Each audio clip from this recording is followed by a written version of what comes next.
say the left hand, it drop mountains. They say the right hand, be slaying dragons. The Untouchable True School Sports Empire proudly presents something the boxing games are missing. Hey, what's going on? It's your boy BT. I came here to talk some boxing with the thousands of True School Sports subscribers. All right, so guys, we have some news. It's a glorious time in life because my main man, 50 grand, the IBF featherweight champion, Angelo Leo, you know, he's got his next fight locked in, and y'all can say the date because it's going to be a momentous occasion. He's getting the opportunity to make his second defense of the world title, and for the first time in front of the hometown fans and the great people in the land of Enchanted, the great people of Albuquerque, New Mexico.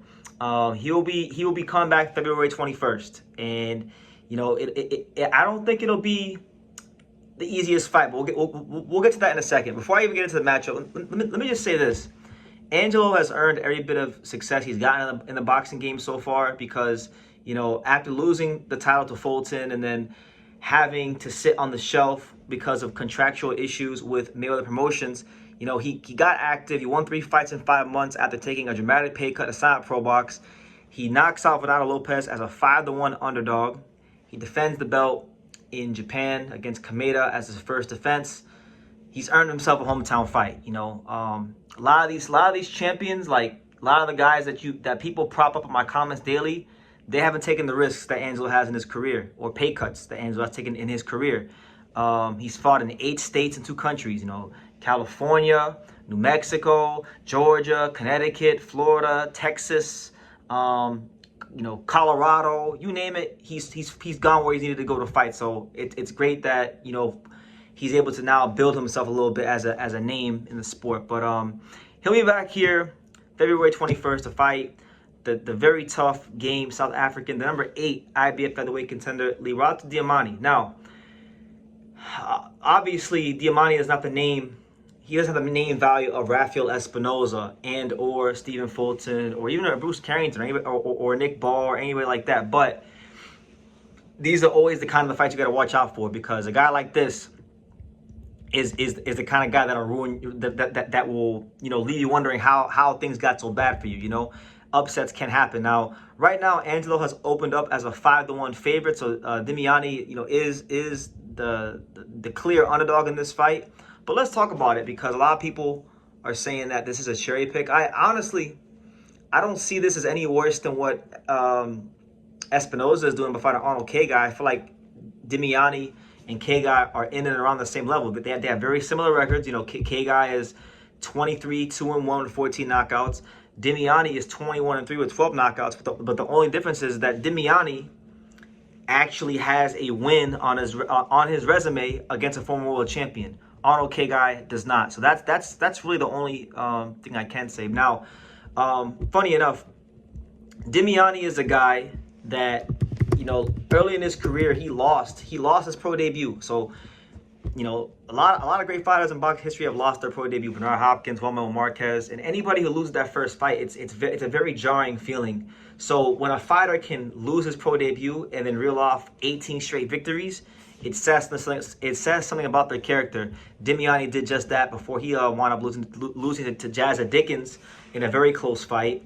You know, when they fought back in 2022, right? And then since then he's had a couple fights against Tomoki Kameda, who, you know, Angelo also fought, and he didn't just go to Japan one time to fight Kameda. He went to Japan twice to fight Kameda, and I know how hard that is, because I've been through that process, being part of Team Leo, going through that with Angelo. So respect to him. He's a guy that's not afraid to fight anyone.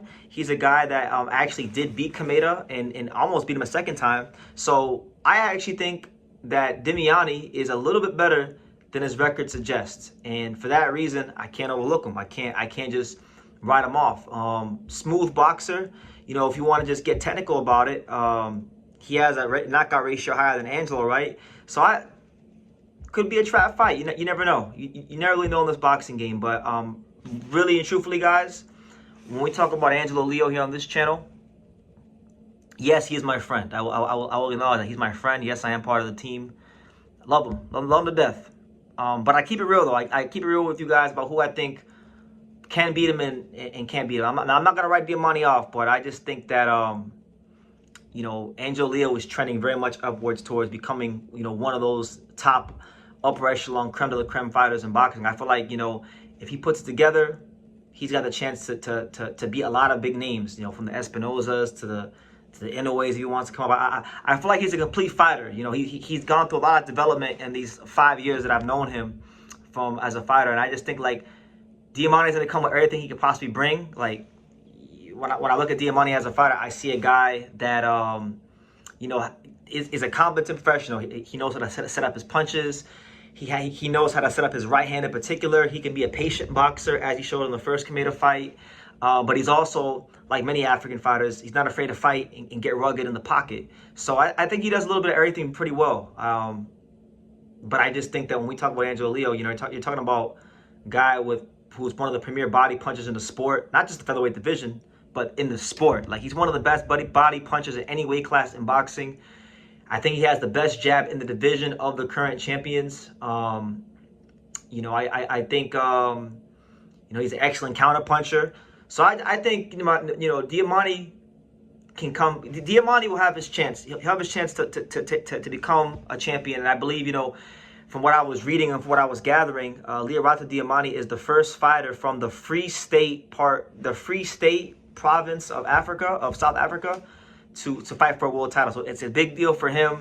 You know, he's not coming from New Mexico to Albuquerque to just lay down. So I expect the best version of him and then some come fight night. But I think it's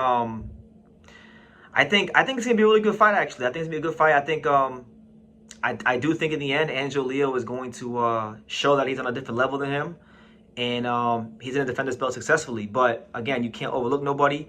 Dlamini is a guy that has been willing to fight any and all comers. He's went to Japan to fight Kameda twice. He went to Dubai to fight Jazz Dickens. So he's been a road warrior of sorts, and he's gonna do it again. And I'm looking very, very forward to it. And I'm looking very forward to seeing what Angelo brings to the table, because I know what kind of fighter he is, better than most people on this earth. And you know, it's been a while since the Kameda fight. You know, it was cool that he went there and beat Kameda, considering the circumstances of going to Japan and how hard and difficult, you know, it can be out there for an opposing fighter at times. But, you know, we know Angelo is better than he showed in that fight, and this is about sending a message to the featherweight division. So Dlamini is the guy for the job, and I think it's going to be a really great fight. But look, I know he's not coming here to lose, because when you look at the people behind Dlamini, right, and I got to give them respect. Guy like Colin Nathan, No Doubt Management, great manager. You know, you're talking about guys like Sevenathan Ochinga, Heki Butler, Fumulele Kafu. Like, these South African fighters have a long history in the last, 5 years of going on the road and upsetting people. So I know for a fact, based on who's behind Dlamini, that he's not coming to lay down. So, I wish him the best. It's all respect. But I believe, truthfully, like, it's going to be and still the IBF featherweight champion of the world, and looking to deliver a real sensational performance against a very strong, tough, formidable opponent. So yeah, looking forward to it. Just honestly, just happy that Angelo Leo could get back in the ring, because a lot of these guys really don't want to fight. Like I'm gonna for this last minute of the video, I'm gonna be honest with you guys. A lot of these guys that have belts don't want to fight. Like, they're not really trying to fight. A lot of these contenders who go wolfing in the media, they don't even really want to fight. Like, they don't really want to fight. A lot of people who bring up certain fighters' names in the rankings to me, they go on another route. They want to call out Ball, they want to call out Espinoza, but they don't want to call it the IBF champion. And they know why they don't want to call it the IBF champion, because they know that that's a real fight. That ain't no, oh, we're gonna fight a 5'1" volume puncher. We're not gonna go fight, Espinoza, who's good, but he's kind of he's got his dimensions to him. He has his style of fighting. No, this is a well-rounded fighter, and you guys are gonna see, like you've been seeing pretty much ever since he came back in 2023 from the first pro box fight to Kameda. You're going to continue to see that Angelo Leo is one of the best fighters in the world. So respect to Dlamini for taking the fight. I got more respect for him than most guys in this division, because he actually really believes in himself. But at the end of the day, it's going to be Ant still. So I look forward to it, and I look forward to going to camp here in January, and we'll have a lot of content coming out here on True School Sports, and we'll be working very, very hard to ensure that Angelo continues to be champion and gets in position for those big fights against the likes of, the big names. But we can't overlook Dlamini. This is a chance to change his life. This is a chance to change, you know, his family's life and really cement himself in the sport. So I know what that can do for a fighter's hunger and drive, because it wasn't so long ago that we were in that position when we had to fight Bernardo Lopez. So yeah, if anything, guys, I'm taking this fight more serious for Angelo, and I'm more dialed in. I'm getting more dialed in on the film study and stuff in camp for this fight, even more for even more than I was for Kameda, honestly, because we want to avoid any and all letdowns, and we know what kind of hunger Dlamini will have to coming from South Africa as a 5-1 underdog with a chance to change his life. He's been at it for a long time now. So anyway, that's my thoughts on the fight. I do think it'll be a good fight. I think we're gonna wind up stopping Dlamini, but if not, if he's too durable, we'll outbox him. We got to answer for every question. So anyway, leave your comments down below. Make sure you guys take the time to subscribe. And like I say in every single one of these videos, you could love me or you could hate me, but I'm just a kid from Dania. So until next time, take care, guys. Thank you for watching True School Sports. Thank you for watching another video on the untouchable True School Sports Empire, the home of boxing. We're on the road to 100,000 subscribers, guys. So help us keep being great. Help us keep pushing out that real boxing content for the fine folks all around the world. And make sure you jab, you hook, you Mike Tyson, you Mayweather that subscribe button. Pops, show them how do they gotta hit the subscribe button. Pop, pop, pop.